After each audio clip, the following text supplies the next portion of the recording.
Denver, late afternoon. The kind of October light that turns everything amber and ancient, the kind that makes ordinary things look like they belong in a painting someone forgot to finish. On the tarmac below Concourse B, they were standing in formation. 40 of them, perhaps more. Some in dress blues, some in flight suits, still carrying the smell of jet fuel in cold altitude. Some in civilian clothes jackets thrown over whatever they had been wearing when the call came through, when the words moved across military frequencies, the way electricity moves through old wire instantly, completely without asking permission. They stood straight, they stood still, the way people stand when something larger than themselves has entered the room and they want the record to show that they recognized it. A woman walked toward them across the concrete. She was wearing jeans. A navy sweater, the kind you buy as a gift, and the recipient never quite gets around to wearing until someone packs it in their bag and says, "Just take it." She had no rank insignia, no patch, no uniform. Nothing to tell you who she was except the way she carried herself, the way her shoulders sat, the way her chin held its angle, the way her eyes moved across the assembled formation with the quiet authority of someone who had spent 2 decades learning to read any room she walked into as though her life depended on it. Because more often than not, it had. One by one, in the way that dominoes fall, not randomly but with a kind of inevitability that suggests each one was always going to fall, they came to attention, and they saluted. 3 hours and 17 minutes earlier, she had been nobody, just a passenger in seat 14F San Francisco International Airport, gate 34, 12:47 in the afternoon. The terminal moved the way terminals always move, that specific current of human urgency that somehow goes nowhere. People walking fast toward things that will make them wait anyway. Rolling bags clicking over tile, coffee cups held like shields against the morning. The flat electronic voice announcing departures in the monotone of someone who stopped caring long before you arrived. Rachel Calloway sat in the plastic chair closest to the window and watched the aircraft on the tarmac with the specific attention of someone who cannot help it. She was 43 years old, dark hair cut practical and short, the kind of cut that doesn't require a mirror to maintain in the field. Her hands rested on her knees, not fidgeting, not scrolling through a phone, just resting. Though resting was not quite the right word because her hands never fully rested, not anymore. They stayed ready in the way that things stay ready after years of being needed suddenly and without warning. She had stopped noticing this about herself a long time ago, the same way you stop noticing the sound of your own breathing. She was wearing jeans her sister had sent to Bagram 8 months earlier with a note that said, "Wear these when you get home." She had not worn them yet. The denim felt strange, stiff, in the wrong places, unfamiliar against legs that had grown accustomed to the weight and purpose of a flight suit. The navy sweater was her mother's idea, bought at a shop in Arlington the previous Christmas, and mailed to a forwarding address on an airbase in a country where soft wool sweaters are simultaneously impractical and deeply necessary. It had hung in her closet at Bagram for 11 months. This morning, packing in the single carry-on bag she had allowed herself, she had held it for a moment, then put it on. It felt like a disguise. That was the idea. She looked like a woman heading home for a long weekend, someone's daughter catching up on sleep and home cooking and the small accumulated warmth of a life lived near people you love. On her phone, she had one notification open. Not a message, not a news alert. The calendar, October 14th, her mother's birthday. 68 years old today, and Rachel had not been present for the 64th, 65th, 66th, or 67th. 4 years of apologies delivered by phone from latitudes that shifted with deployment cycles. 4 years of her mother saying, "I understand, sweetheart, I understand," and meaning every word of it, which somehow made the absence harder to carry rather than easier. This year, Rachel was going to walk through the front door of the house in Arlington before dinner. She had booked the flight 2 months in advance and told almost no one. She had told her mother only last week, and her mother had gone quiet on the phone for a moment, the specific silence of someone absorbing something they had stopped expecting, and then said, "I'll make the casserole." The one with the breadcrumbs on top, the one Rachel had been eating since she was 7 years old, and which tasted more than anything else in the world, like being safe. That was all this was supposed to be. A flight home, a birthday dinner, 3 days of being a person who did not need to scan every room for its exits before she could sit down. In her bag, packed with the economy of someone who has learned that everything unnecessary is weight and weight kills, there was one object that did not belong to an ordinary weekend traveler. A notebook, battered leather cover, the color of dark coffee, worn soft at the corners from years of handling. No name on the outside, no logo, no insignia. Just leather and age, and a small brass snap that had stopped snapping years ago and been left open ever since. Inside the pages were covered in pencil, checklists, approach angles, weather notations and margins from sorties she could not name aloud anymore. The handwriting changed across the years, sharp and precise, in the early pages then gradually smaller and denser as the missions accumulated and the margins of error she was working with grew tighter. The first page was different from all the others. The first page had only one line written in the spring of 1998 by a 22-year-old woman sitting in a trainer cockpit at Laughlin Air Force Base on the morning of her first solo flight. Her hands had been shaking. She had uncapped a pencil and written the thing her instructor had told her, the things she knew she would need to remember when everything else came apart around her. Fly the airplane first, everything else second. She had never torn that page out. She had never needed to. The words had not changed. The circumstances in which you needed to remember them changed constantly, wildly, without warning. But the principle underneath held like a load-bearing wall. You fly the airplane first, and you deal with everything else in the order it requires. She zipped the bag closed.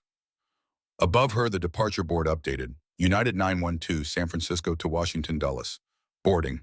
Rachel Calloway stood, picked up her bag, and walked toward the gate. Nobody looked up as she passed. That was exactly what she wanted. The aircraft was a Boeing 757. White fuselage, the familiar livery of a carrier that had moved millions of Americans through the sky for decades without incident, without drama, without any particular memory. It was a machine built for the ordinary miracle of routine flight, the kind of thing that is simultaneously extraordinary and completely taken for granted, like clean water or electricity, or the fact that a metal tube full of human beings can leave the ground and arrive somewhere else, and nobody considers it worth remarking on. Rachel was among the last to board. She moved down the aisle with the fluid efficiency of someone who has navigated narrow corridors in a dozen different aircraft configurations and knows the geometry of them by instinct. She stowed her bag with one motion squared away and secure and settled into seat 14F, window seat.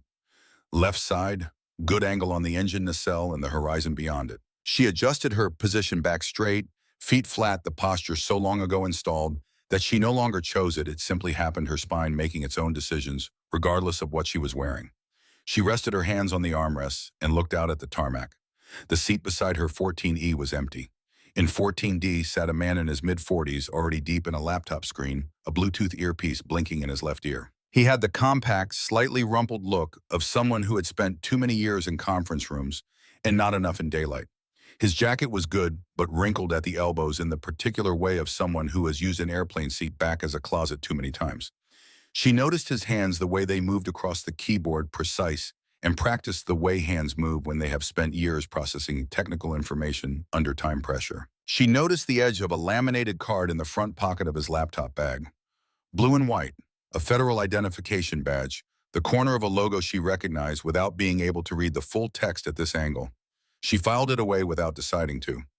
Across the aisle, a young family was engaged in the complex logistics of settling twin toddlers into an airplane. The mother, late 20s, carrying the specific exhaustion of someone running on love and insufficient sleep, was constructing a small fortress of snacks and stuffed animals in the seatback pockets.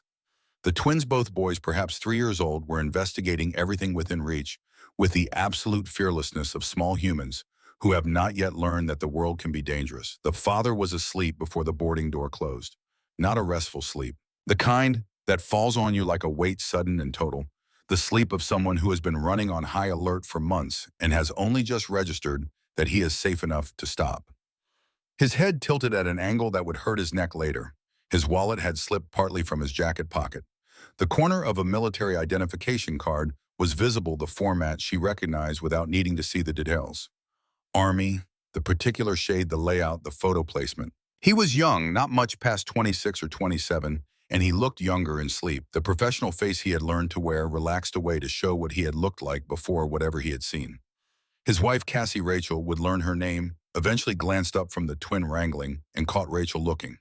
Something passed between them. The shorthand of people who understand each other across a distance that most people would have to explain. Cassie's eyes moved briefly to Rachel's posture and then back to her face. She nodded once and went back to her children. 2 rows behind Rachel, a boy of about 8 was using his boarding pass as a canvas. He had a pack of colored pencils in the seat pocket. 8 colors, the red one worn to a stub from overuse. He was drawing an airplane with the serious concentration of someone engaged in important work, tongue pressed to his lower lip. He drew the wings, then the fuselage, then windows, then a lightning bolt from the nose. He studied this for a moment and added two more lightning bolts. He was Owen Bancroft. He did not know Rachel Calloway existed. In approximately 3 hours, he would ask her to sign his boarding pass. The flight attendant appeared from the forward galley with the measured efficiency of someone who has walked this path 10,000 times and developed an unconscious radar for the passengers who need extra attention versus the ones who will take care of themselves. Her name tag read Claire Donovan. She was close to Rachel's age, somewhere in her early 40s, dark hair in a bun that had survived a full shift and still looked intentional. Fine lines at the corners of her eyes, the kind that come from years of meaning, the smile not just performing it. She moved through the aisle with the grace of someone who has mastered the art of working in a narrow space without making anyone feel crowded. When she reached row 14, she paused.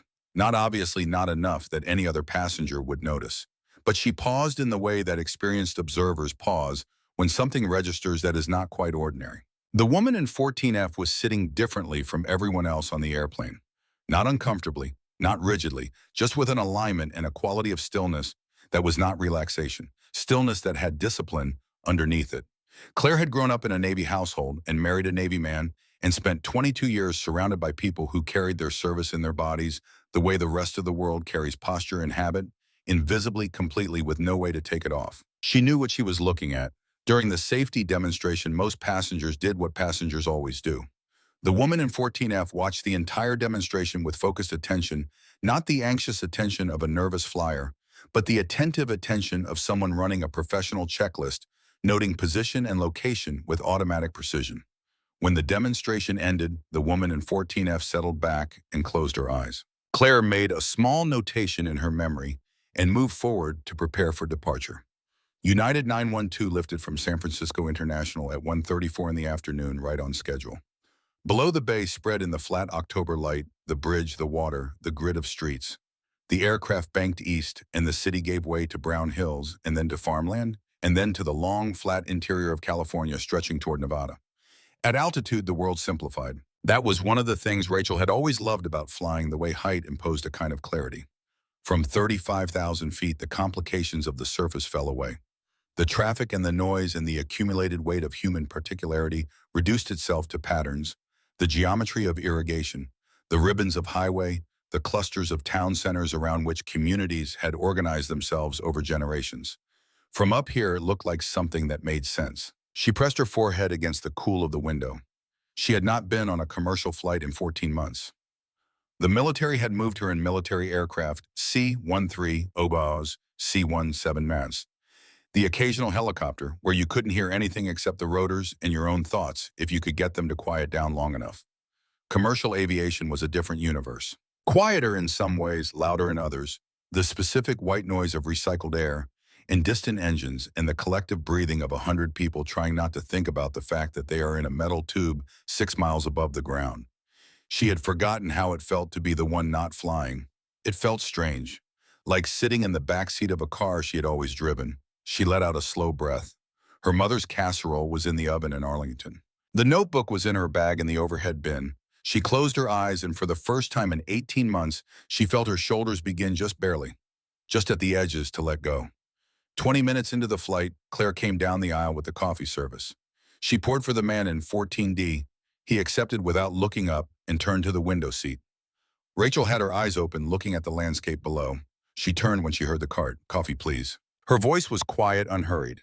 The voice of someone who has learned to conserve energy in everything, including speech. Claire poured. The smell of it mixed with the recycled air, and Rachel wrapped both hands around the cup with the specific gratitude of someone who has spent long months drinking coffee, kept warm on a hot plate, in a prefab building that was never quite the right temperature for anything. Claire didn't move away immediately. "Long way from home?" she asked quietly so it wouldn't carry. Rachel looked at her, the look that happens when two people with something in common recognize each other without formal introduction, the way people who have been through things recognize the same quality in others. Something like that. Claire leaned in slightly. Military Rachel's hands tightened fractionally on the cup. It was the hesitation of someone who had spent 18 months being Colonel Calloway and who had boarded this aircraft specifically to stop being Colonel Calloway for 72 hours. "Air Force," she said. Claire nodded slowly. My husband was Navy, 23 years, 3 deployments. Retired last year, we're out in Colorado now. She said the next part almost fondly, the way you speak about habits that are slightly inexplicable but entirely consistent with the person you married. He listens to aircraft frequencies in the afternoon. Sits in the kitchen with that old radio. It's just what he does. She paused. I can always tell, she said, the way you all carry yourselves. It doesn't come off. Rachel looked at her for a moment and something in her expression softened, not into weakness, but into the particular warmth of someone who has been seen accurately and doesn't quite know what to do with that. Thank you, she said, for everything he gave. Claire nodded. She moved on down the aisle. Rachel turned back to the window. Below the Nevada desert had arrived the dry, abstract geometry of it, the colors that don't exist anywhere else, ochre and rust and pale bone. She had flown low over terrain like this in training. She knew how it looked from a cockpit where the ground was not scenery, but information.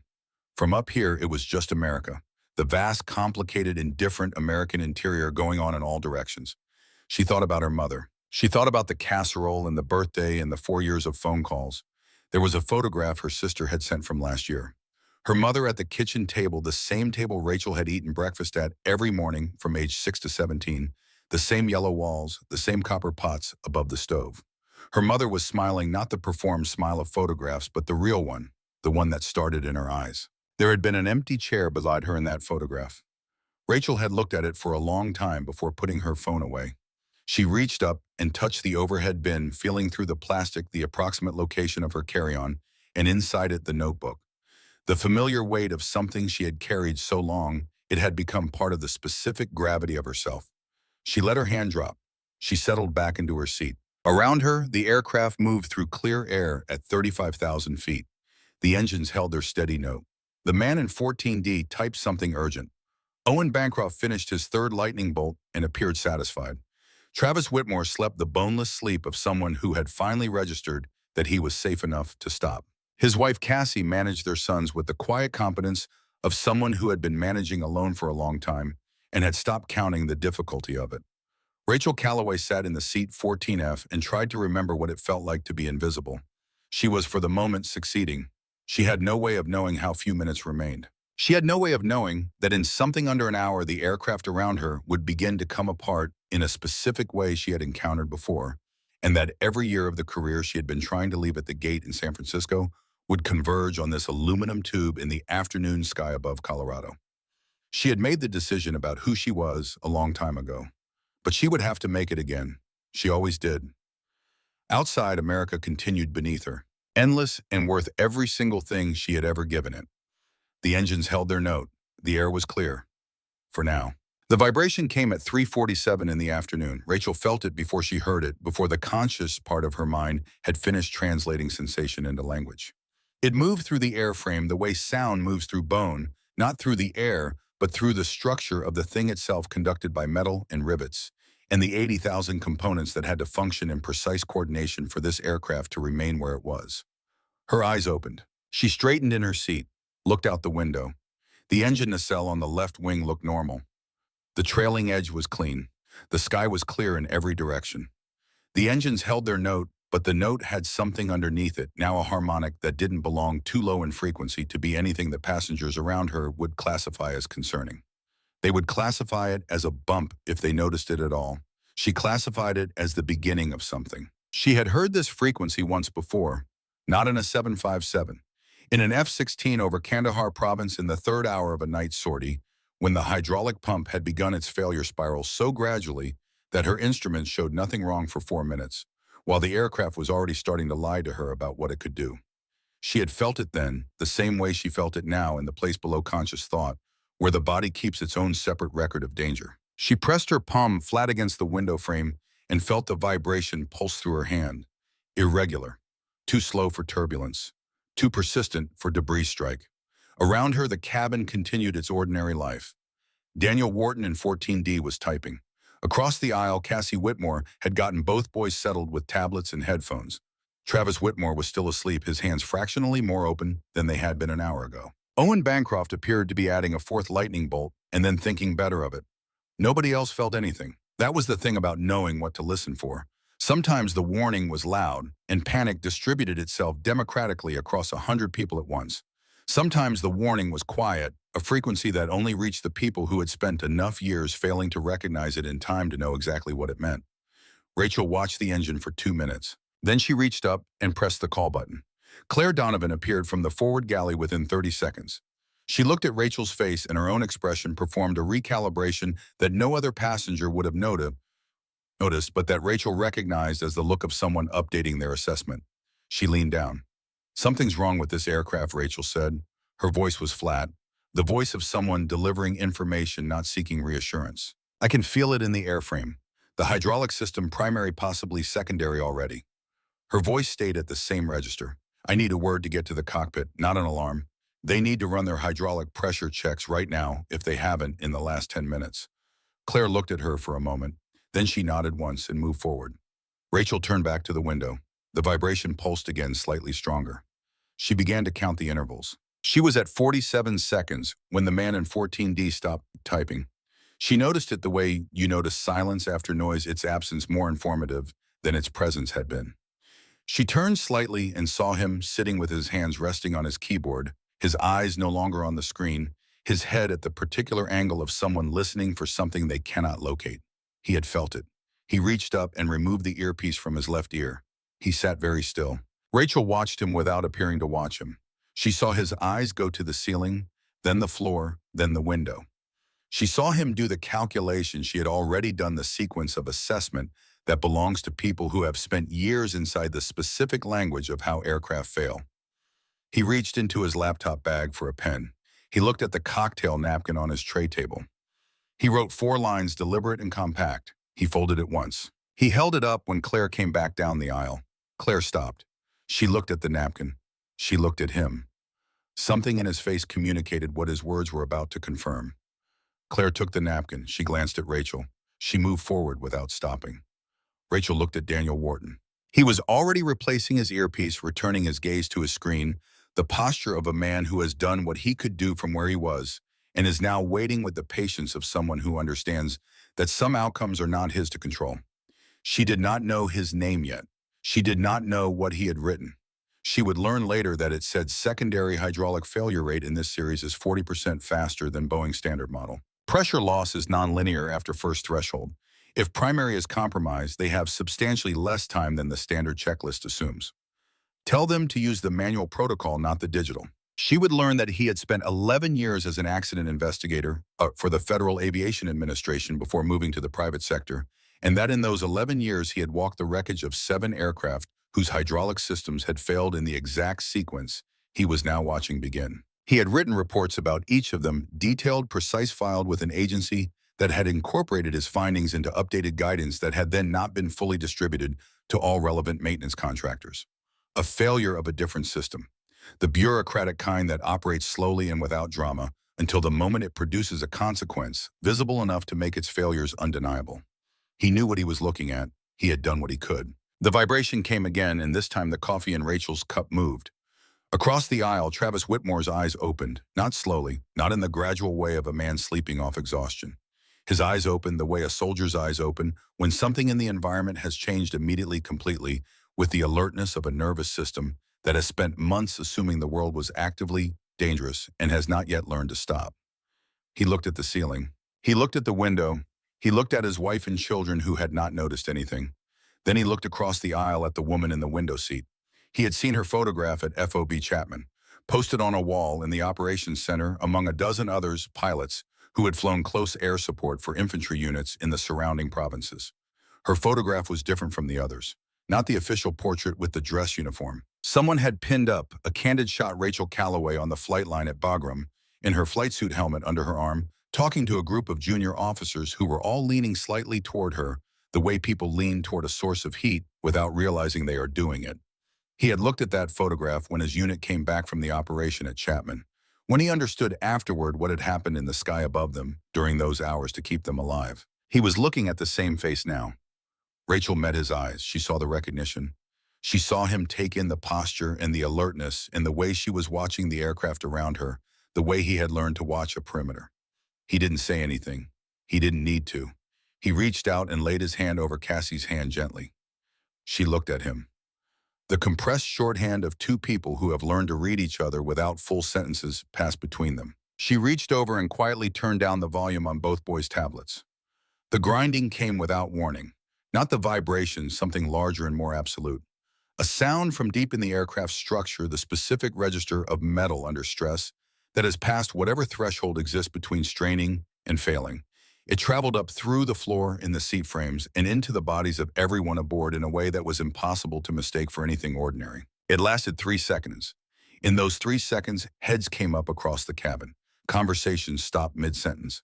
Daniel Wharton's hands went still for the second time. Owen Bancroft looked up from his boarding pass with the wide, clear attention of a child who does not yet know how to perform calm. Cassie Whitmore pulled both boys to her sides in one motion, the motion of pure instinct, the body knowing before the mind. Then the oxygen masks dropped. They came from the overhead compartments with the collective thunk of a sound Rachel had heard described in safety demonstrations her entire adult life and never actually heard in a cabin. Yellow plastic cups swinging on their cords, elastic tethers catching the recycled air. The effect on the cabin was immediate and total. The sound that came up from 100 people simultaneously was not a single thing but a chord recognition and fear, and the specific note of people confronting something that cannot be undone by wishing it were otherwise. Rachel already had her mask on.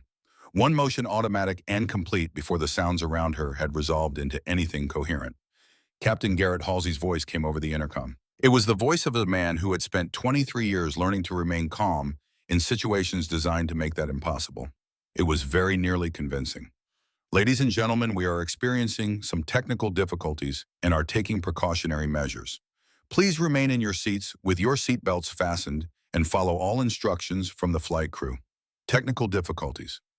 Rachel had used those exact words herself. Over Kandahar, when her engine temperature was climbing toward catastrophic and she had 14 minutes of controlled flight remaining.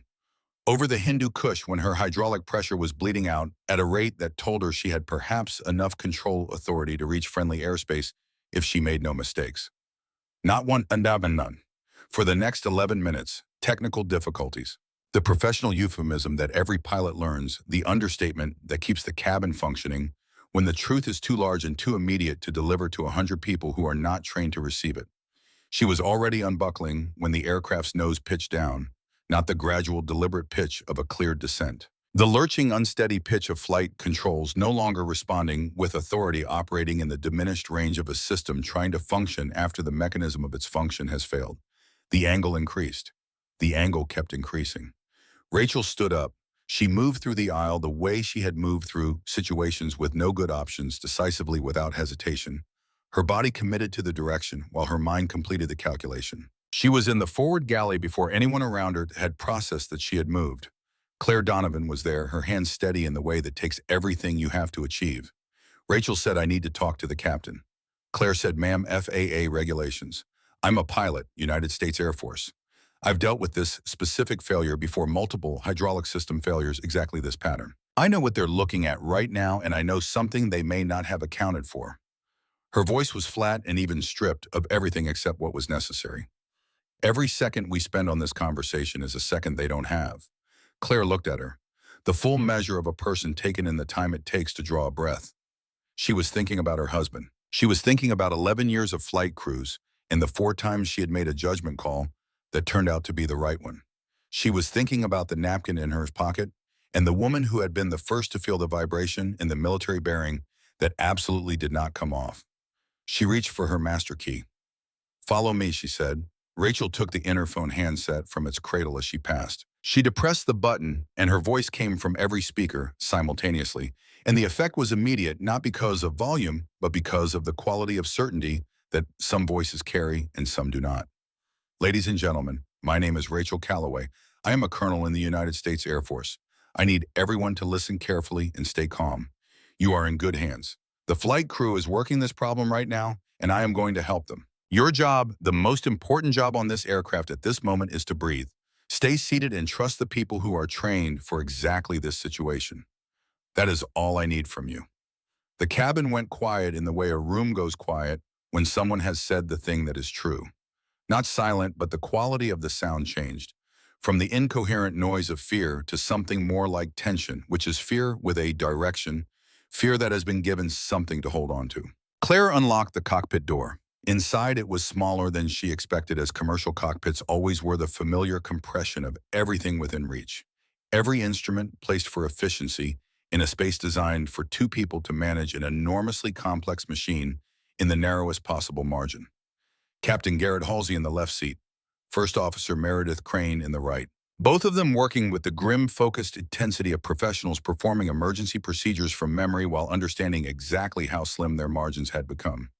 Halsey half-turned when she entered. His eyes took in the civilian clothes, jeans, sweater, no insignia, and his expression was the expression of a 23-year veteran encountering the wrong variable at the worst possible moment. "Ma'am, I appreciate primary hydraulic system is gone." Rachel's voice was crisp and level, the register of someone reading from a checklist. "Secondary is failing at a rate faster than your protocols model. You're at somewhere between 10 and 15% control response on your elevator surfaces. You're using differential thrust to maintain heading and fighting the yoke for everything else. Your angle of attack is increasing because you're running out of elevator authority, and the rate at which you're losing it is accelerating." Both pilots stared at her. 12 seconds. That was how long the assessment had taken. She had read it off the instrument panel, the way she read every panel she had ever encountered, in the compressed language of someone who has spent years learning to extract information fast, because the speed at which you extract information is the speed at which you can respond, and the speed at which you respond is often the distance between a controlled emergency and an uncontrolled one. Halsey's skepticism had not vanished, but it had changed shape, moved from dismissal towards suspended judgment, the judgment of a professional confronted with another professional whose credentials he cannot see, but whose accuracy he cannot dispute. "How do you know that?" he said. Rachel moved to the jump seat behind them without waiting for permission. She settled into it and reached for the spare headset on the bulkhead. "Because I've been here before," she said. "Different aircraft. Same problem. I brought an F-16 home through total hydraulic failure over the Hindu Kush. Your Boeing has redundancies my Falcon didn't, but the physics are the same, and what your instruments are telling you right now is exactly what mine were telling me then." She keyed the radio. "Denver Center," she said. "This is Colonel Rachel Calloway, United States Air Force. Call sign Phoenix. Currently aboard United 912 and assisting the flight crew with a hydraulic emergency. We are declaring emergency. Souls aboard 127. Request immediate vector to nearest suitable runway with full emergency services standing by." The silence on the other end lasted 4 seconds. "United 912 Denver Center. Copy your emergency. Confirm, confirm, call sign. Phoenix confirmed Denver Center. Phoenix is on station. What have you got for us?" At the Denver Air Route Traffic Control Center, a controller named Jake Morrison had been handling routine traffic for 6 hours when the transmission reached him. He had been an Air Force controller at Bagram for 4 years before the FAA. He knew that call sign the way people know certain words, not just in the mind, but in the body, in the place where things that genuinely matter get stored. He keyed his microphone. "United 912 Denver Center. We are pulling all available airports within your flight envelope. Stand by." And then pulling up the military liaison channel simultaneously. "This is Denver Center. United 912 declaring emergency. Phoenix is aboard and assisting the flight crew. Request immediate military coordination." The response confirmed what he suspected, that this was no longer simply an aircraft emergency. It was something that would move through the connected tissue of a community faster than news carried on frequencies, both electronic and human, gathering weight as it traveled. At Buckley Space Force Base, 31 miles southeast of Denver, Major Ethan Briggs was reviewing training schedules in the ready room when his alert radio activated. He read the message. He read it again. Then he crossed the room to where Captain Delaney Marsh was standing at the coffee station. "Emergency scramble," he said.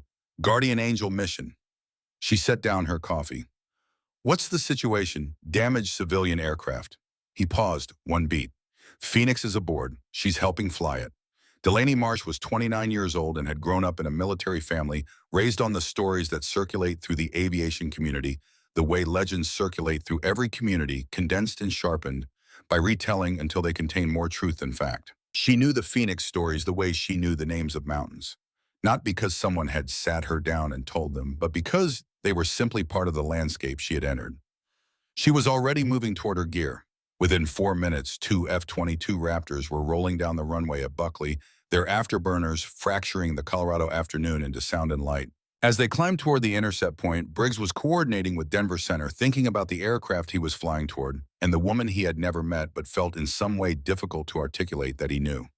In the cockpit of United 912, the picture was becoming clearer and worse simultaneously. Rachel had the hydraulic system checklist open and was working through it with Halsey while Meredith Crane managed communications with Denver Center and began diverting from the filed route toward Denver International. The news from the checklist confirmed what Rachel had read from the instruments and what Daniel Wharton had written on the napkin. The secondary system was failing faster than the standard emergency protocols assumed, which meant their timeline was compressed, which meant the approach to Denver would require techniques not in any civilian flight manual.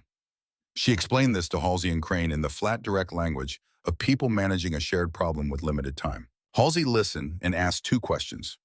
Both good questions, the questions of a competent pilot updating his assessment against new information rather than resisting it.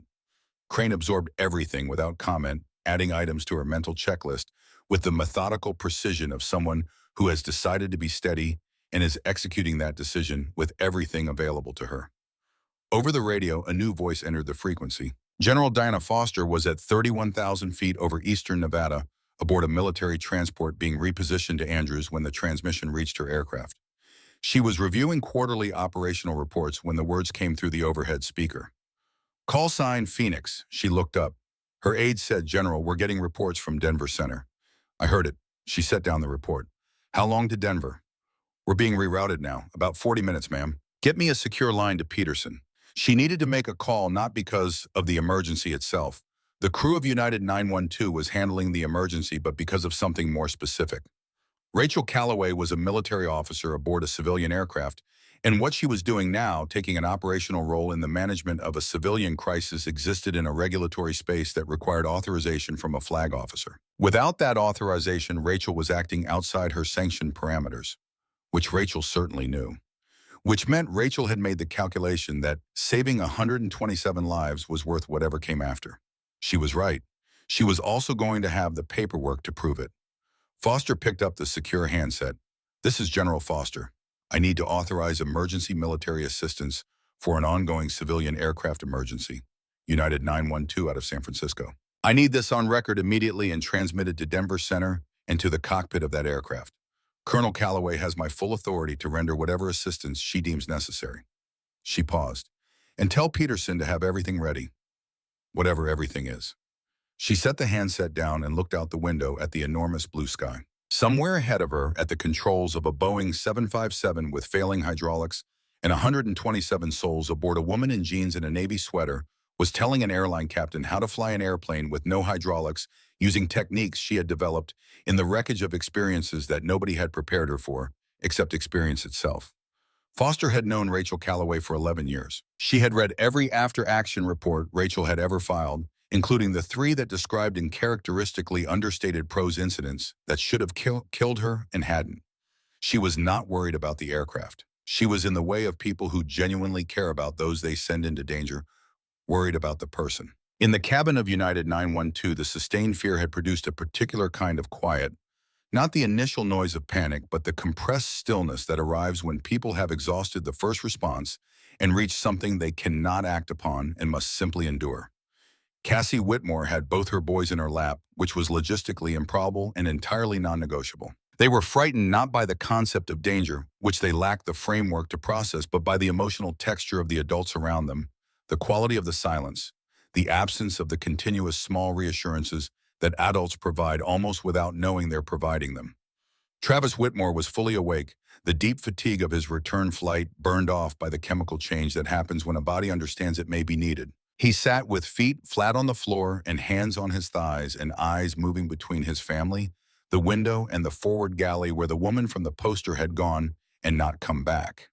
He was doing what soldiers do when they are not the ones handling the situation: present, alert, conserving, ready to be useful the moment usefulness became possible. Daniel Wharton had closed his laptop. He sat with hands folded and eyes on the seat back in front of him, in the contained stillness of a man who has done what he could do from where he was and is now engaged in the difficult work of accepting that the rest belongs to someone else. Owen Bancroft had put his pencils away. He was looking out the window, the Colorado landscape below the mountains visible to the west, snow on the peaks catching the late afternoon light. He was 8 years old and afraid, but he was also looking out that window with an attention that was almost meditative. the way children sometimes encounter large things and go very still inside them, as if the largeness has activated something that ordinary days do not require. In the cockpit, Rachel had 4 minutes until the final approach to Denver International's runway 16R. She was in the zone that fighter pilots spend years learning to reach and maintain, the cold, fine-grained awareness that processes multiple streams of information simultaneously, that holds the broad picture and the immediate detail in parallel, that evaluates and adjusts in continuous iteration without losing either the plan or the present moment. She was coaching Halsey through the differential thrust adjustments, keeping their heading stable, watching Crane's instrument scan and adding items to it, monitoring the control response data, and updating her approach calculations as the numbers changed. The F-22s from Buckley appeared off the right wing. Ethan Briggs's voice came through her headset, calm and professional, carrying the quality of someone who has trained for this and is glad the training has finally arrived. United 912 Hawk Flight has you visual. Phoenix, it's Major Briggs. We're here. What do you need? Rachel looked at Halsey. He looked back at her with the expression of a man who has been carrying an enormous weight and has just been told that a small portion of it is being distributed elsewhere. She keyed the radio. Hawk Flight Phoenix, good to hear you. I need you on the right side and coordinating with approach control for us. We're coming into Denver 16R. The approach is going to be fast and steep and not in any manual you've read. I need that runway held clear and every piece of crash equipment they can stage, and I need approach to understand that we are not going around under any circumstances. Whatever we have when we cross the threshold is what we land with. Copy that, Phoenix, already coordinating. She set down the radio. Through the cockpit windows, Denver was visible in the middle distance, the glass towers catching the declining light. The runways of DICA spread to the east of the city like an enormous compass rose geometric and precise. 4 minutes away at current ground speed. Less if the descent continued at this rate. Halsey said, Rachel, I've been flying commercial for 23 years. I've never done anything like what you're describing. She looked at him.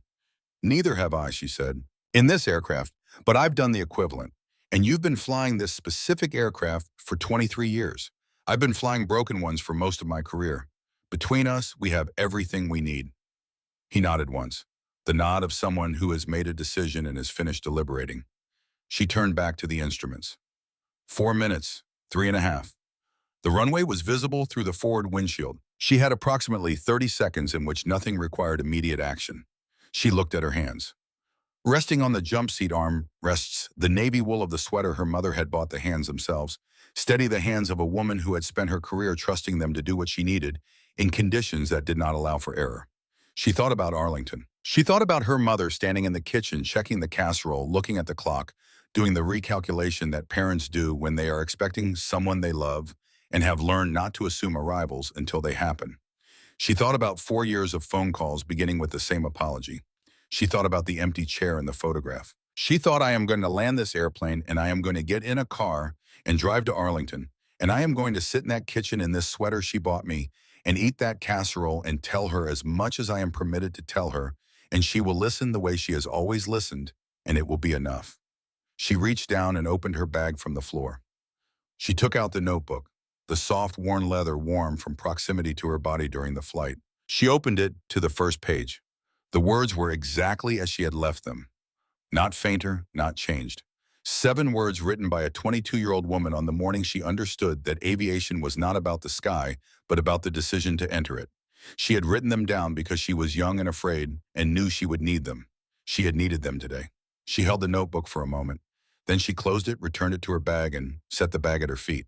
All right, she said, let's go home. And they began the most unconventional approach in the history of Denver International Airport, with F-22s holding formation off the right wing and emergency vehicles beginning their parallel run along the runway below. And somewhere in a kitchen in Arlington, a woman of 68 was checking her casserole and looking at the clock, not knowing that her daughter was about to do the most remarkable thing she would ever do while wearing a sweater bought as a Christmas gift and carried 11 months across the world before being worn. The main landing gear touched runway 16R at 4:51 in the afternoon. Not with the violence that the preceding 64 minutes had promised. Not with the controlled catastrophe that the emergency vehicles lining the runway had been positioned to answer. The Boeing 757 settled onto the concrete with a quality that the firefighters and paramedics watching from their vehicles would later struggle to describe accurately, something between a controlled landing and an act of will, something that should not have been possible with the hydraulic instrumentation showing what it was showing, and the control surfaces responding the way they were responding. But that happened anyway. The way things sometimes happen when the people responsible for making them happen have decided that the alternative is not acceptable. The impact traveled up through the airframe and into the bodies of 127 people who had spent the previous 64 minutes in various configurations of terror and prayer, in the particular stillness that arrives when fear has gone past the point where anything can be done about it and becomes instead a kind of clarity. Rachel had her hands braced on the jump seat armrests. She felt the wheels make contact. She felt the aircraft's weight transfer from air to ground in the decisive, irrevocable way that all landings announce themselves. You are no longer flying, you are rolling. The sky is no longer your medium. The rules have changed. She felt the shudder of the nose gear coming down and the whole massive assembly committing to the runway. Reverse thrust maximum, she said. Meredith, call speed. Garrett, brake pressure as soon as we have traction. Not before. Meredith Crane was already reading. 120 knots. Her voice had the quality of someone who has decided to be one thing steady and is executing that decision with every resource available. Halsey pulled the thrust levers into full reverse. The engines responded with a sound that moved through the cabin like a physical thing, a sustained roar of controlled force working against the momentum of 180,000 pounds of aircraft and human beings that needed to stop existing at highway speed before running out of concrete. 100 knots. The runway lights moved past the windows in the peripheral blur of high speed. Emergency vehicles ran alongside on the parallel taxiway, their lights strobing in the October afternoon, crews leaning forward with the focused readiness of people who have done their preparation and are now waiting to find out whether it will be required. 90 knots, 80, 60, 50, 40. United 912 rolled to a complete stop 800 yards from the end of runway 16R. The silence in the cockpit was the loudest thing Rachel had ever heard. For a long moment, nobody moved. Halsey sat with his hands still on the controls, his knuckles white and slow to release the grip of a man whose body had not yet received the message that it was allowed to stop. Meredith Crane's instrument scan continued for 2 more cycles before she closed her eyes and breathed once deeply, the breath of someone surfacing from considerable depth. Outside, the emergency vehicles were already converging. Rachel said, Garrett, Meredith, well done, both of you. She said it the way you say things that matter and are also insufficient, knowing the words were not the right size for what needed to be said, but that they were the available words and that what was underneath them was understood by everyone in the room. Halsey found his voice. Ladies and gentlemen, he said, and the intercom carried his words into the cabin, where they broke over 100 people like water over stone. Welcome to Denver International Airport. We are on the ground. We are safe. The sound that came back through the cockpit door was not applause. Not immediately. It was something more raw than applause, the sound of relief that has been compressed for 64 minutes and has finally been given permission to exist. Released rather than performed. Rachel set the headset on the console. She looked at her hands in her lap, the navy wool. The hands themselves now quiet, the specific quiet that follows, sustained extreme focus when it is no longer required the quiet of a machine that has been running at capacity and has been allowed at last to idle. She sat with that for a moment. Then she thought about her mother and she picked up her bag and stood. The cabin was unrecognizable from 3 hours earlier, not in its physical arrangement, but in the 127 people inside it. They were the same people, the same faces, the same clothes, the same carry-on bags in the overhead bins, but they had been through something together and something had been deposited in them by the experience that had not been there before. Visible in the way they looked at one another, in the particular tenderness with which strangers who had gripped each other's hands in the worst minutes were now finding those hands again. Not for fear, but for acknowledgement. The college students in the rear rows who had boarded this aircraft with the casual confidence of youth and its assumption that the world was predictable were sitting in a different relationship to that assumption. Not ruined by the experience, but amended. Some things were more fragile than you thought. Some things were more possible than you thought. Both true simultaneously. The contradiction not a problem to be resolved, but a fact to be carried forward. Claire Donovan came down the aisle with the efficiency of 12 years, but with something added to it, now a warmth that went past professional. The warmth of someone who has been through something with a group of strangers and arrived on the other side with them. She reached Cassie Whitmore. Cassie was still holding both boys. The twins had subsided from confusion into the boneless trust of small children who have decided that the person holding them is sufficient evidence of safety. Travis Whitmore sat beside his wife with his hand on her back, not moving, not speaking, just present in the specific way that soldiers learn to be present after the thing is over and the cost of what it required is becoming clear. He looked up when Claire reached the row. He said, "Is she okay?" Claire understood immediately. She nodded. "Still in the cockpit. She'll come out when she's ready." Travis Whitmore looked at the door at the front of the aircraft, and what was in his face was not something with a simple name. It was the expression of someone who understands in a way most people never have occasion to understand what it costs to be the person who has to do it again and again whenever you happen to be the one who knows how. He had worn that weight himself. He recognized it on another person, the way you recognize a language you speak. Rachel came through the main cabin door 20 minutes after landing, still in the jeans and the navy sweater, bag on her shoulder. She looked exactly like the woman who had boarded in San Francisco, except that she did not because the way she moved through the door carried something visible in it that had not been there at boarding. Not triumph, not the broad satisfaction of performance. Something quieter and more permanent. The quality of someone who has done the thing they were made for and carries the knowledge of it in the body in a way that is not pride but is not nothing. The cabin went quiet when she appeared.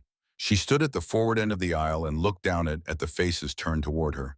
She met eyes one set at a time, not performing humility, not deflecting, accepting the weight of the moment, because refusing it would have been its own kind of dishonesty.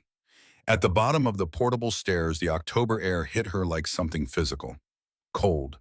Colorado at elevation with the sun now behind the mountains and the temperature dropping at the rate it drops at altitude fast and with intention. She breathed it in. After 64 minutes of recycled cabin air and cockpit concentration, the cold outside air was the most specific sensation she had experienced, and she stood on the bottom step for a moment and simply breathed. Then she saw them. 40, perhaps 50 people formed at the edge of the tarmac perimeter where the emergency vehicles had been staged. Some in dress blues, some in flight suits, some in the civilian clothes of people who had been somewhere else when the word reached them and had come directly without stopping to change. Ethan Briggs at the front in his flight suit from the F-22, the Buckley patch on his left shoulder. Delaney Marsh beside him. Behind them, faces she recognized and faces she didn't, connected by the single thread of what they shared. They had heard the call sign on the frequency. They had come. The formation had assembled itself, not organized by anyone, not rehearsed, not a ceremony in the official sense. A community of people bearing witness to one of their own in the way that communities do when something true has happened, and they want the record to show that they were present and that it mattered to them. Major Ethan Briggs stepped forward. "Colonel Calloway." He set his voice carrying across the tarmac with the precision that comes from years of making yourself heard over radio in contested airspace. "On behalf of the United States Air Force and the aviation community, we request permission to render honors." Rachel stood at the base of the stairs in her jeans and sweater, and she felt the thing she had felt before at moments like this. Not pride directed inward, but something that opened outward, something that had to do with the people in front of her, in the years behind them, and the continuous thread of service, connecting every person in this formation to everyone who had stood in one before them.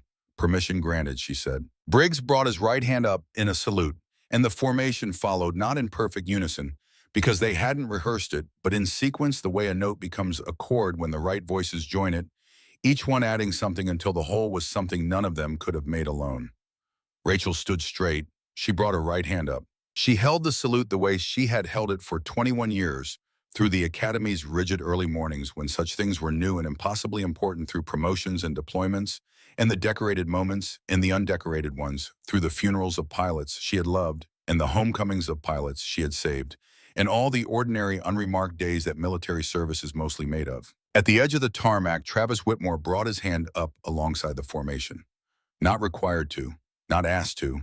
He did it because there was nothing else his body knew how to do in this moment, because some things are installed more deeply than the clothing you happen to be wearing. Cassie Whitmore watched her husband and said nothing. She held their sleeping boys and watched. Claire Donovan had come down from the aircraft and was standing with her phone at her ear. Not recording. Talking. The voice on the other end was her husband Tom, who had been sitting in the kitchen of their house outside Denver with his old radio tuned to the emergency frequency all afternoon. Who had heard the whole thing from the first transmission to the last? Who had made his phone call to Peterson Space Force Base from that kitchen with the number he still knew by memory from his Navy years and had provided what little he could from where he was? Information about the cabin, about the number of passengers, about the specific sound quality of the background, that told him things a person with 23 years of listening to military radio could hear that others could not. He was crying quietly at his kitchen table. The way people cry when something that could have been catastrophic turned out not to be, and the relief of that is larger than the body knows what to do with. She couldn't find words for a moment. He said, "I hear it. The salute. Are you okay?" She said, "Tom, come pick me up." He was already getting his keys. Daniel Wharton was standing 20 yards from the formation, slightly apart, not positioning himself at its periphery to claim adjacency to the moment, genuinely separate. Facing the runway, his laptop open on the hood of a stationary emergency vehicle. He was typing with the focused speed of someone racing a clock that has no face. He was writing the report. Not because anyone had asked, not because it was his professional obligation. He had left that obligation 9 years ago. He was writing it because the information in his head was important and accurate and needed to exist in documented form as quickly as possible, because 11 years of accident investigation had taught him one thing. Above all others, systems do not fix themselves, and they do not learn from near misses unless someone makes sure they learn. And the making sure is work that requires specific knowledge and the willingness to do it even when nobody is going to notice. He would send this report to 5 separate FAA offices before midnight. He would copy 3 members of the National Transportation Safety Board. He would include the manifest number of the aircraft, the service record of the hydraulic components, and the name of the maintenance contractor whose inspection had cleared the secondary system for flight 8 months earlier. He typed without looking up. Rachel had lowered her salute. The formation was dispersing, not breaking, but releasing, people moving toward her in ones and twos, the formality folding back into the personal. Frank DeLuca came forward with the careful walk of a man in his late 50s who has learned that certain moments require deliberate movement. He said, "Colonel, good to see you, ma'am." She said, "Frank." That was enough. They stood together, in the history between them, the early morning pre-flights and the late-night debriefs, in the aircraft that came back damaged, in the aircraft that didn't come back at all, was present without needing to be spoken, the way the most important things often are. Then she heard running footsteps. Small running footsteps, the kind that sound different from adult footsteps because they contain no weight distribution, learned from experience, just pure forward momentum. The physical expression of a child who has been told to wait and has been waiting as long as waiting is something he is capable of. Owen Bancroft came around the edge of the formation at the speed of an 8-year-old on a mission. He was holding his boarding pass in one hand, the drawing of the airplane with its 3 lightning bolts visible from several feet away. He stopped in front of Rachel. He looked up at her with the uncomplicated directness of a child who has not yet learned that looking directly at people in certain situations is something adults perform as a considered action rather than a natural one. He said, "My dad said I should ask if you'd sign this." Rachel looked at the boarding pass. She looked at Owen. She looked at the lightning bolts. She said 3 lightning bolts. He said the plane needed more than one. She considered this with the seriousness the observation deserved. "You might be right," she said. She took the boarding pass. She reached into her bag for a pen and wrote clearly, "To Owen, heroes are ordinary people who decide to do what needs doing. Never stop looking out the window. Aim high. Colonel Rachel Calloway, USAF. Call sign Phoenix." She held it out to him. He took it with both hands, the way children receive things they understand to be important. She had already opened her bag with the other hand. The notebook was at the top, the way it always was, the object around which everything else had been organized since before the current bag and the bag before that. She took it out and held it for a moment, the leather warm from her body throughout the flight. She opened it to the first page. 7 words in pencil, written by a 22-year-old woman on the morning she understood what aviation actually required. She had written them because she was young and afraid and knew she would need them. She had needed them today. She tore the page out carefully along the binding, folded it twice, and tucked it inside Owen's boarding pass. She pressed them together and held them out. He took them. "You won't understand this part for a while," she said, "but keep it. When you need it, you'll know what it means." He nodded with the seriousness of someone who has been given a responsibility and intends to carry it forward into a future he cannot yet see. His mother arrived slightly breathless at his shoulder and looked at Rachel with an expression that contained everything that could not be said. Rachel nodded to her once. She put the notebook back in her bag. It was just the cover now. A piece of worn leather without pages. The brass snap open and empty, the thing it had held for 21 years, carried away in the hands of an 8-year-old with a red pencil stub and 3 lightning bolts. She pressed her hand flat against her chest for a moment. The navy wool, the warmth of her own body underneath it. She had kept the important part. The investigator arrived at 6:12 in the evening. He came from the Denver field office, still in his jacket and tie, from an office day that had not prepared him for this, accompanied by a representative from the airline safety division and an engineer from Boeing's structural team who had driven from a conference in Colorado Springs when the alert reached him. They moved through the tarmac with the purposeful efficiency of people beginning a process that will take months and produce a document that few people outside the industry will ever read, but that matters enormously to the people who will be responsible for the next aircraft carrying the same components in its hydraulic system. The initial findings were preliminary. He said this several times, the careful language of someone who has learned that preliminary means the full picture is not yet available, and that the full picture when it arrives is sometimes different from what the preliminary suggested. But then he said something else. He said it in the specific flat register of someone reading from a discovered document rather than offering analysis, which is its own way of communicating without claiming to communicate. "We have a maintenance anomaly flag," he said. "Secondary hydraulic system on this aircraft. The flag was generated at Bagram Air Base, Afghanistan." A pause while he checked the date. 8 months ago. The small group assembled at the perimeter: Rachel Daniel Wharton, General Foster, who had arrived 40 minutes earlier, Captain Halsey, who had refused to leave the aircraft until the investigators came, went quiet in a way that was different from the quiet of the previous hour. This was the quiet of people in the process of understanding something. The flag was generated, the investigator continued, by a technical inspection that identified irregular pressure behavior in the secondary system components during a routine servicing cycle. The flag was assigned a severity classification of 2. The documentation was entered into the maintenance contractor system and transferred incorrectly in the routing to a non-operational file category rather than the active aircraft tracking database. He looked up from his notes. The name on the originating inspection document is Captain R. Calloway, United States Air Force. Nobody spoke.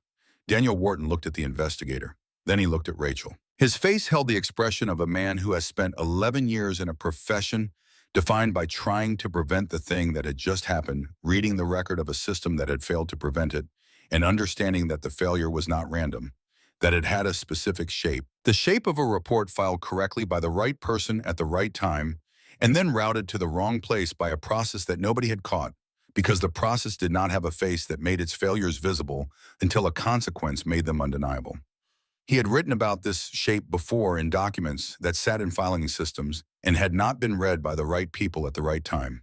He looked at Rachel and nodded once. She looked at the investigator for a long moment. 8 months ago, she said, not a question. Confirmation, the recognition of something she had written into a form on a maintenance base in Afghanistan on an afternoon she remembered, not because it had seemed significant, but because anomalies in critical systems were the kind of thing you logged with care and assumed would be handled, because the system existed for exactly that, because you cannot fly and maintain simultaneously, and the division of responsibility is the whole foundation of the operation. She had done what she was supposed to do. The system had not done what it was supposed to do. She had spent 8 months on other aircraft and other operations, unaware that the report she had filed had been rerouted into a folder nobody opened, and that the aircraft it concerned had been serviced and cleared and returned to commercial service and filled with passengers and sent into the sky above the American interior, where it eventually began to fail in exactly the way she had predicted it would fail. She had been right 8 months earlier. And today she had been right again, in a different way, from a different seat, doing the thing that could be done from where she was. She looked at the sky. The sun was fully behind the mountains now, the Colorado dusk arriving, with the speed it always arrives in the high country, the light going from gold to blue to the deep cold purple of true evening. The mountains to the west were silhouettes enormous, and still the kind of still that reminds you of the scale of things that have nothing to do with human urgency and will be there long after human urgency has finished its business. General Foster came to stand beside her. Foster had arrived at Denver International at 5:40, her transport cleared for emergency priority. She was in uniform, dress uniform, from the day's briefings, the stars at her collar catching what remained of the fading light. She had stood at a distance and watched the investigator, and watched Daniel Wharton, and watched the mountain silhouettes doing what they always do, which is nothing, which is enough. She came to stand beside Rachel now. She looked at the notebook in Rachel's hands, the cover alone, the pages gone, the brass snap open over nothing. "Your notebook," she said. "Just the cover," Rachel said. "I gave the pages away." Foster looked at her. Rachel looked back. Foster said, "You know what that report means for the investigation?" Rachel said, "I know. There would be a process. There was always a process. The report she had filed 8 months ago would be entered into the record, and it would tell a story about a system that had failed to route critical information to the place where it could act. And that story would produce recommendations, and the recommendations would produce updated protocols. And somewhere in the future, an anomaly would be caught by a process made better by the record of this one. And people who would never know Rachel Calloway's name would fly safely because of a report she had filed on an afternoon in Afghanistan when she thought it would be handled by the ordinary functioning of the thing and had gone back to whatever came next. That was how it was supposed to work. It had not worked this time. She had made it work anyway. From a different place through a different method at a considerably higher cost. Foster put her hand briefly on Rachel's shoulder. Not a gesture of rank. The gesture of one person acknowledging another at the end of something that had required everything from both of them in different ways and different places. She said, "Go home, Rachel. Your mother's waiting." Rachel looked at her for a moment. She said, "Yes, ma'am." She put the empty cover back in her bag and walked toward the terminal. The taxi came at 7:15. Standard airport taxi navy blue driver who had been picking up passengers at DIA for 11 years and had seen most of the ways people arrive at airports and most of the ways they leave. He entered the Arlington address without comment and pulled out of the pickup lane onto the interstate. Denver fell away behind them. Then they were heading east, away from the mountains, into the darkness that had fully arrived over the plains. The sky out here was enormous in the way plains skies are enormous. Uninterrupted by elevation, just depth stars appearing one at a time, and as the last color left the west and the night took over completely. Rachel looked at it. She was tired in the way she had not allowed herself to be during any part of the previous 4 hours, the tiredness that had been waiting behind the wall of operational necessity, and that now, with the wall no longer required, arrived all at once. The specific exhaustion that follows sustained high-stakes focus. Not the tiredness of physical labor, but the tiredness of the kind of attention that does not permit approximation, that has to be precise and current and adaptive, for as long as the situation demands it, which is to say for exactly as long as it demands it, with no reference to what you can manage. She let herself be tired. She sat in the back seat of the navy blue taxi on the interstate east of Denver, the mountains invisible behind her and the plains stretching out in all directions, and she let her head rest against the window, and she allowed the tiredness in. She thought about the formation on the tarmac, the sequence of salutes falling in their imperfect, unrehearsed, entirely genuine way. She thought about Travis Whitmore raising his hand alongside them in civilian clothes on a day that was supposed to be his return to ordinary life, making the only gesture his body knew how to make in the presence of something worth acknowledging. She thought about Tom Donovan in a kitchen in Colorado with an old radio doing the thing he could do from where he was, which was what everyone had done today. Wharton with his napkin. Foster with her authorization call from an aircraft at 31,000 feet. Briggs with his F-22 and his coordination. Halsey and Crane with their hands on the controls through 64 minutes that required everything they had. Every one of them doing the thing available from where they happened to be. Nobody waiting for a better position. Nobody waiting to be asked twice. She thought about the notebook page folded and tucked inside a boarding pass covered in lightning bolts. Owen Bancroft would not understand it for years. He would find it in a drawer someday or in a box, the way children find things they were given before they were old enough to understand them.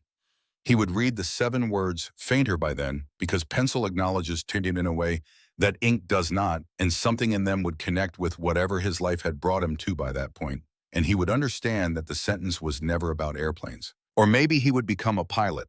Either way. Her phone lit up on the seat beside her. She looked at the screen. Mom. She had not called from the tarmac.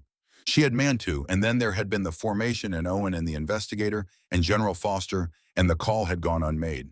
She had texted only on my way. Delayed, but on my way. Sorry. Her mother had responded with a single line, the casserole is in. Drive safe. She picked up the phone.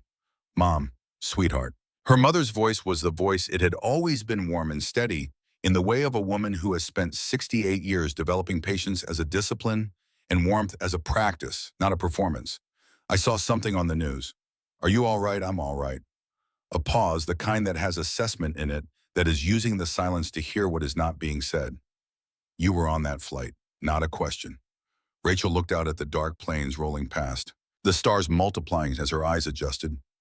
Yeah, she said, I was on that flight. Another pause. Her mother said, Are you all right? And Rachel said again, I'm all right. She meant it differently this time, not as reassurance, not as deflection, as information, true information. She was tired, and she had given away the only object she had carried since the beginning, and the system she had trusted had failed the first time, and she had corrected for it, and there would be paperwork and process and investigations, and all of it was real, and none of it was right now. Right now, she was in a taxi heading toward her mother. Right now, the stars were out. "I'm about 4 hours away," she said. Her mother made a small sound familiar from childhood, the sound she made to indicate that she was not going to say everything she was thinking, but that everything she was thinking resolved to something good. "I'll keep it warm," she said. Rachel pressed her palm flat against her chest, the navy wool, the warmth of her own body underneath. "I know you will," she said. She held the phone after the call ended. For a moment, in the way you hold something after a conversation that has said what needed to be said, without having to say it precisely, the economy of language between people who know each other well enough to hear what is underneath the words. She put the phone in her bag. She looked out the window. The American plains at night, which she had looked down on from 35,000 feet and seen as pattern the geometry of towns and roads and irrigation reduced to simple, elegant abstraction, were something different from the ground. From here they were dark and immense, in particular one tree at a time, one fence line at a time, the individual facts of the landscape that altitude erases in favor of the overview. From altitude you saw the pattern. From the ground you saw the thing itself. She had spent her career at altitude. She was on the ground now, and the ground was fine. She let her eyes close. The taxi moved east through the Colorado night, through Kansas flat and enormous and dark. Through the long middle of the country she had looked down on that afternoon and seen as the ordinary miracle of ordinary lives lived in ordinary safety. The safety that does not announce itself because it has never been taken from the people living inside it, because the people responsible for maintaining it have done their jobs without asking to be noticed for doing them. The businessman worrying about his quarterly numbers who would go home tonight and hold his family tighter without fully knowing why.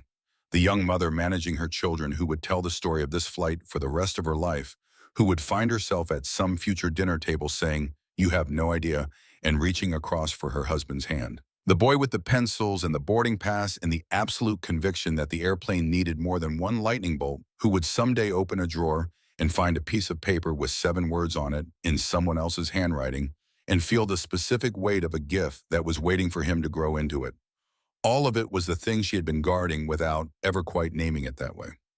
Not the abstraction of freedom and democracy and the country's stated values. The actual, particular, irreplaceable fact of specific people living their specific lives in the reasonable expectation that the sky above them was safe, that the systems responsible for keeping them safe were functioning, that when the systems failed, as systems do, there would be someone in the right place at the right moment with the right knowledge and the willingness to act on it. She had known this. She was tired enough now to feel it rather than know it. Outside Denver on the instrument in the cockpit of United 916, departing Dulles for Los Angeles, the hydraulic pressure indicators showed nominal across both primary and secondary systems. This was true. It was true because a report filed at Bagram Air Base in Afghanistan 8 months earlier and retrieved from a non-operational file category in the previous 6 hours had initiated a check of the affected component series across 12 aircraft currently in commercial service. 2 of the 12 had shown early indicators matching the pattern Daniel Wharton had identified and Rachel Calloway had identified before him, and those 2 aircraft had been pulled from service and their components replaced before the next scheduled departure. Nobody on those 2 aircraft would ever know. They would board their flights and take their seats and listen to the safety demonstration with varying degrees of attention and open their laptops and manage their children and look out the window as the ground fell away beneath them, and they would arrive where they were going and collect their bags and walk into whatever waited for them and the specific chain of events that had kept them safe, the report, the routing failure, the retrieval, the inspection. The woman in the Navy sweater, who had been the first to feel the vibration, would never be part of any story they told about that day, which was Rachel had decided somewhere over Kansas exactly how it was supposed to be. 4 hours and 18 minutes after leaving Denver International, the taxi's headlights swept across the front of a house in Arlington, Virginia.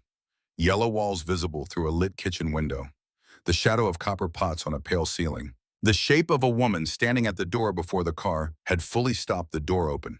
The warm smell of something that had been cooking since that morning, reaching the cold October air. Rachel paid the driver and picked up her bag and walked up the front path. Her mother stood in the doorway. Neither of them said anything for a long moment.